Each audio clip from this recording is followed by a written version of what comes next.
continue to remind myself we're in a bear market. The Fed, even if they are slowing the rate of hikes and how much they're hiking, we're still in a very restrictive market in terms of interest rates, and that's going to continue to slow down the economy. So we have to remember that a slower economy means slower earnings growth or a decline in earnings growth. And I do think that this is a bear market rally. We should start to see a downshift.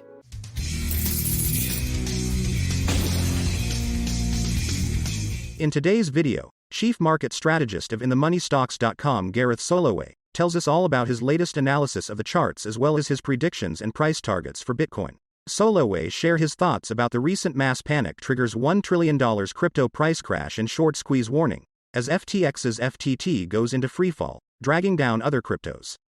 The drama between FTX and Binance have worried the Bitcoin and crypto community, who fear the clash will spill over to the wider market. Fears of contagion from the public spat between Binance and FTX have gripped the cryptocurrency market, resulting in an aggressive sell-off in FTX's token, FTT, as well as Solana, which is one of the largest holdings of FTX's principal trading firm Alameda Research. FTX and Alameda both scrambled to calm fears of another Three Arrows event after Binance chief CZ announced he would liquidate his FTT position. This continues to unnerve traders in a space so driven by sentiment. Before listening to him, please ensure to smash the like button and subscribe to the channel. I'm in the camp that we're getting closer to the end of the move up than the beginning here. I think the PPI data is tomorrow, so there's going to be some intrigue there. As does it confirm the CPI data from last week? Does it show us that we're seeing this reduction in inflation, or does it freak the markets out on the other side of the coin that maybe it's not coming down as much? But if you look at the Dow, I mean, we've had this epic run from about 28,675 now to almost 34,000. So again, I look at that, I continue to remind myself we're in a bear market. The Fed, even if they are slowing the rate of hikes and how much they're hiking, we're still in a very restrictive market in terms of interest rates, and that's going to continue to slow down the economy. So we have to remember that a slower economy means slower earnings growth or a decline in earnings growth. And I do think that this is a bear market rally. We should start to see a downshift. The market, at least initially, that's almost irrelevant. The market just wanted to see an adjustment where they're not continually nailing us with 75, 75, 75. And so that was kind of the relief. Okay, we're on now the downshift of the mountain, right? Instead of 75, maybe it's 50 or 25 in December, which is, by the way, just coming up in a real fast amount of time here. But I think also you look at it and say, okay, does the acceptable inflation rate, does that need to change? And the answer is yeah, they're going to move the goalposts. That's what the Fed has always done, right? I mean, it was initially that this was okay and now it's not. And then, they're just going to continue to do it. And it's one more step to the long-term, negative outlook, in my opinion, for the US dollar, where even though they won't go back to printing money in the near term, there will be a scenario economically where they're forced to, or at least they'll make the excuse that they need to. Do you feel like this is enough for the market to respect it and hold it back in to kind of at least a somewhat consistent number versus it falling down into the 80s like it had done? Yeah, so number one, I mean, if we flip over to the chart here, we can see clearly that 88, 86 level came from this channel, right? So we were stuck in this longer term channel. Every time we got to the high end, we would then get pushed down to the low end. And that's really where that level came from. Inclusive of that was this long-term trend line going back all the way to 2015. So that was kind of the bullish side of it. And then in addition, you know me, I'm a contrarian, Paul, and everyone was hating on this stock when it was in the 90s and in the high 80s. And for me, that's like, okay, well, if everyone hates it, then anyone who was going to sell probably already sold, which means there's probably no one or minimal sellers left, more buyers on any sort of positive news. And what did we get? We got a thing saying, okay, we're going to see layoffs here, which is cost cutting, which is exactly what the market just needed, a bone from Mark Zuckerberg, right? They just needed some recognition that he wasn't really driving the company into the ground. And here he's showing some fiscal responsibility, which we wish the Fed would do kind of too, but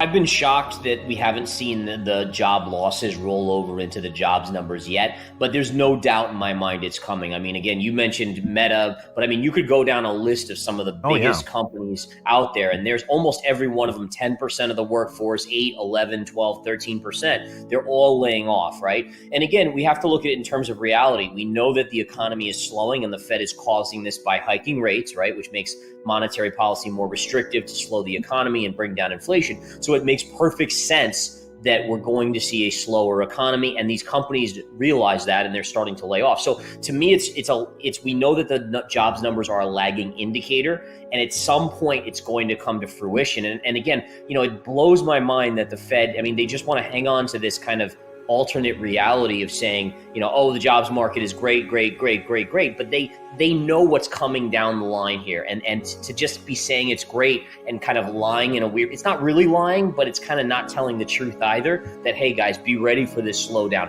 It is coming. Right now, what's your position with crypto as a whole? Are you still bullish, somewhat bearish? So I do think that this down move, this breakdown, and we had this bearish channel. In fact, let me show my chart here so we can kind of gauge that. But basically, the writing was on the wall that we were going to head lower, and the question is, how low are we going to go? And you can see this channel here. If we connect these lows and drag it up to these highs here, this was a bearish channel. I mean, when you have a drop like this and price consolidates without breaking to the upside, it inevitably breaks to the downside. So to me, this is the next move to the downside. Now, what's interesting about this is I do look at it as the beginning of the last move down, meaning that wherever we bottom out here is likely the bottom in Bitcoin. A couple things, and this is going to what I was talking about in the video that I wanted to reveal, is that basically when I look at FTX, I see Lehman Brothers. And I haven't heard anyone else drawing this comparison, but if you look at the power that Lehman was in that time as one of the major banks and where FTX was as one of the major exchanges, both of them failing make a lot of sense as being that catalyst. Now, what's fascinating about this is if we go to the S&P 500, right? And I'm going to go all the way back here. We're going to go all the way back to 2008. Bear with me as I get there, because it is quite a ways back. But if we go all the way back, what we can see is that when Lehman Brothers occurred, all right, this is where it occurred right here. Yeah. You can see that the S&P was not at a bottom, so it wasn't the bottom, but it kind of created that last drop in the markets that brought us to the low of 2009. And so one of the things I was thinking about is, okay, it took about 6 months from Lehman Brothers to the low on the S&P 500. So in that thought process, if FTX is the Lehman event of the crypto markets, you're looking at about 5 to 6 months before we bottom, which puts us in April of next year, May, somewhere June-ish, right in that vicinity. And then if you look at the price decline, it went from about 1,200 and change to the low in 2009 of around 600 and change. So 40 to 50% decline. So then if we map that over to the crypto markets and we go to Bitcoin here, what's fascinating about this is that you basically take a 50% decline from about 18,500, which was the break point.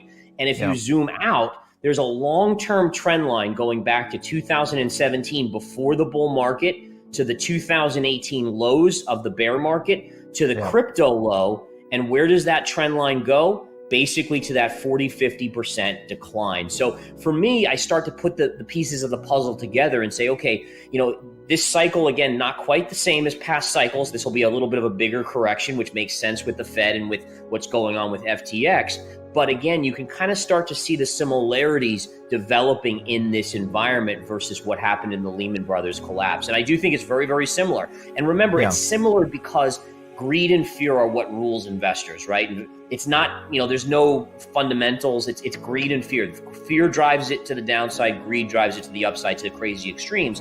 And so the Lehman collapse created the same type of fear that the FTX one is, which is people drawing out their money from exchanges and so forth. So it's kind of cool to think about it like that. But then that's, to me, what I'm expecting here. I think this is the final drop. And I think we'll bottom in the next 5-6 months. There's no doubt there is going to be a chain reaction of issues, right? I mean, when you have these institutions, number one, the biggest thing for crypto right now is that when you have big institutions that get burned to the tune of billions of dollars that they invested in in Yeah. FTX, they're not going to go invest in more crypto projects until we get regulation and transparency. So right away, that just shuts off that door to the rest of cryptocurrency. And that's a problem, right? I mean, it's going to stop innovation in the near term. It's going to make it so hard to raise any capital until we get this regulation out there. So I think overall, he's right in that it's going to cause more pain. There's no doubt that it's just the tip of the iceberg in terms of other, hopefully no one any bigger than FTX, but there's going to be other bankruptcies. And I think if you look at the .com era and compare what went on there, you have to expect a lot of these smaller cryptos to ultimately get flushed out and go to zero. Again, in the .com era, we saw the same sort of greed driving some of these companies that had no reason to go up to $100 million valuations or greater go up, and they had to be taken out. And I think that's exactly what we'll see here in the crypto market for the next 3 to 6 months. What is your theory on this second dip concept that's being looked at, kind of this second phase of a potential downturn? To me, I think that for Bitcoin, that's actually part of the first dip. So right now, we're technically, they haven't announced that we're in a recession. I think we probably are, but according to the Fed and government, we're not yet. So I think this is the first phase. What I'm thinking is the first phase is what helps drive Bitcoin to its low pivot. And then I actually believe that the second phase, where the economy actually is going to suffer the most, will actually be where Bitcoin flips and starts to become a safe haven for assets. And the reason it's going to flip is because you're going to start to have a lot of investors looking at the economy getting worse and worse and worse, and they're going to start giving up on stocks like Apple and Microsoft and these other ones as the consumer just runs away. And so the question is, well, where do you put your money at that point? And this is going on the assumption that we do have regulation and transparency within that period. But I do think that once we get that transparency in the crypto market, smart money, billionaires, they're going to start moving towards Bitcoin. And I actually think in that second dip, Bitcoin actually outperforms. I think that the high on the dollar is, at least for a while, the highest point. And I think that we will see bounces. I don't know if it's going to be on the PPI number or other things. The Fed, I could see jawboning and trying to keep pressure. And this is, by the way, this is another thing that people aren't talking about, but the Fed doesn't want the stock market to go up. And to look at this rally, they're probably thinking like, okay, now we have to talk more hawkishly than we were pretending, because we can't have the stock market keep rallying. The wealth effect makes people obviously spend more money and drives prices up when it's supply and demand. So I think that's the key there, is that the Fed is going to try to keep the lid on the markets. And then I think also you'll have to look at the factors involved in these next couple economic statements. But I would guess that the dollar is probably at a short-term peak. Bounces, yes, but I think it's going to head lower. And by the way, I don't think that that's actually a great thing. I think right now the market's been craving a weaker dollar, but there will be a point where a weaker dollar is really, really bad, because it's going to tell us that the economy is in tailspin. This next run can decouple from Bitcoin, and maybe we see a flippening here. What are your thoughts on that? Yeah, that's such a good question. I'm not sure if I have a great answer for that. By no means do I have any insights that are any different. I think that there's always that chance. I think it depends on the projects that continue to be developed on the network. The question I guess I would throw back is if we see a big slowdown in the economy and some of these projects that were developed on the Ethereum network go belly up, does that then hurt the price of Ethereum? And I'm not sure if it will, but it would just be something that I would kind of think about, as it seems like Ethereum's more like a security that would be important based on economic activity, versus Bitcoin, which is more of a commodity. During this period of time where we could see crypto become safe havens, what are your thoughts? Yeah, I think that's the key, is that it's whoever comes out and survives this next period in crypto, that's going to be the long-lasting king at that point, or queen. And I do think that that's the positive for Ethereum, is that it certainly seems like it's the most stable of these layers to be built on. Right now, looking at your chart, Gareth, when it comes to Ethereum, are you looking at still more downside here on Ethereum, or where do you think the current scenario might play? Yeah, as of now, the chart is still very vulnerable, right? So we have this trend line down here, which connects through these two lows and through this area. And what you could see is when price broke down, it bounced, but it couldn't recapture that trend line and still has faded here. So for me, as I'm watching this, I'm watching that area. Can price get back into this kind of wedge pattern, maybe break above this? But as long as it stays below here, it is vulnerable to potentially retesting the lows down here. to CZ's point, and this went out over Twitter over the weekend. You guys can check all the receipts over on Twitter of when CZ was kind of countering that. But the point he was making was that this is a selected token that the users are holding. It's not necessarily an issue on their side.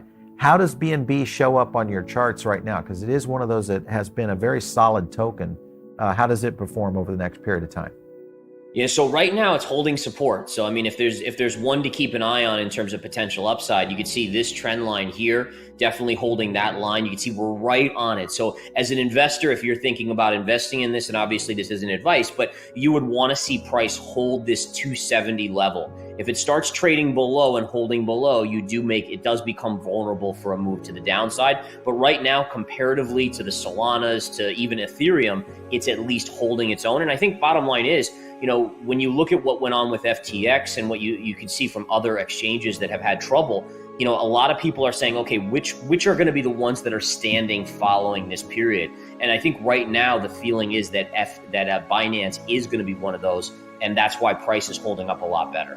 What is your outlook for December in terms of the Fed and the CPI when it comes to interest rate on the next round and what the CPI might do? What are your thoughts on this one, Gareth? Oh, so I'm going to go with a 25 basis point hike. I think it's either 25 or 50. I think that we're starting to see, hopefully the Fed is noticing the labor market, the layoffs at Meta and so forth. And I think they'll go with the lighter version to be a little bit safer going into the holidays, make sure that it's not a horrendous Christmas season for the retailers out there as well. Although, again, keeping inflation down, they might want it to be a little bit of a worse holiday season. So I would say 25 basis points at this point is what I'm factoring in. And then I think after that, they're going to pause for a few months and reevaluate. So I think, it's one of these tricky situations where I still am in the camp that they've done way too much. I think that maybe at best we've seen one of the 75 hikes factored into the economy at this point. We know that there's a 6 to 9 month delay there. And I do think that one day we're going to wake up and say, holy cow, this economy just slammed into a wall, and the Fed is going to have to react and maybe even lower interest rates if things get bad enough in the not too distant future. We're talking second half 2023 though.